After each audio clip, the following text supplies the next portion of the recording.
વાત કરીએ અંબાજીની. અંબાજીમાં કોંગ્રેસ ધારાસભ્ય અને એસપીની વચ્ચે ઘર્ષણ સર્જાયું છે. કાંતિ ખરાડી અને સાંસદ જ્ઞાનીબેન ઠાકોર, જિગ્નેશ મેવાણી અને લાલજી દેસાઈ સહિતના કોંગ્રેસના પ્રતિનિધિમંડળ અસરગ્રસ્ત વિસ્તારની મુલાકાતે ગયું હતું.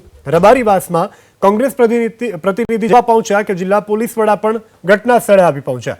ત્યારે જ દાતાના ધારાસભ્ય કાંતિ ખરાડીએ ધમકી ભર્યા શબ્દો ઉચ્ચાર્યા કે અસરગ્રસ્તોની વ્યવસ્થા નહીં થાય તો કોઈ પણ મંત્રીને અંબાજીમાં આવવા નહીં દઈએ. બસ કાંતિભાઈની આ જ વાતથી જિલ્લા પોલીસ વડા પણ ઉશ્કેરાયા અને બંનેની વચ્ચે શાબ્દિક બોલાચાલી શરૂ થઈ ગઈ. જિલ્લા પોલીસ વડાએ કાયદામાં રહી અને ધમકી ન આપવાની કરી હતી વાત, તો કાંતિભાઈએ પણ પોતાના શબ્દો પાછા ખેંચવા તૈયાર ન હોવાનું કહ્યું. અમે એ જ વાત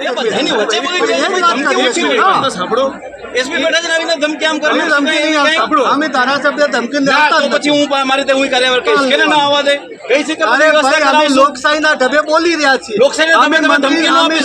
વાત નથી કરતા, અમે સીએમની વાત નથી કરતા, અમે સીએમની વાત ભવિષ્યની વાત કરીએ છીએ. વધુ વિગત સાથે સંવાદદાતા વસંત આપણી સાથે ફોન લાઈન પર જોડાઈ ગયા છે. વસંત, શું વધુ વિગત?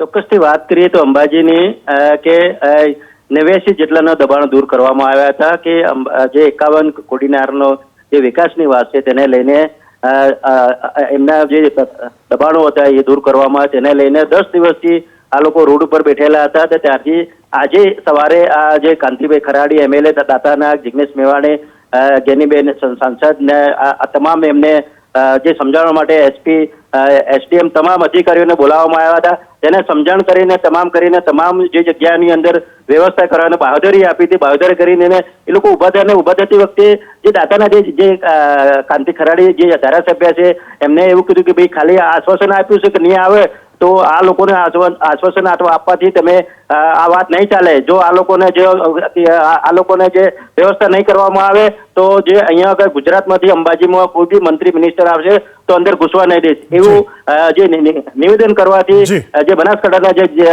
એસપી જે અક્ષય મકવાણા જે એકદમ જે આમને સામને જે શબ્દાર્થી જે બોલવાની જે માહિતી બહાર આવી હતી. જી, બિલકુલ રતન, સમગ્ર જાણકારી બદલ આભાર.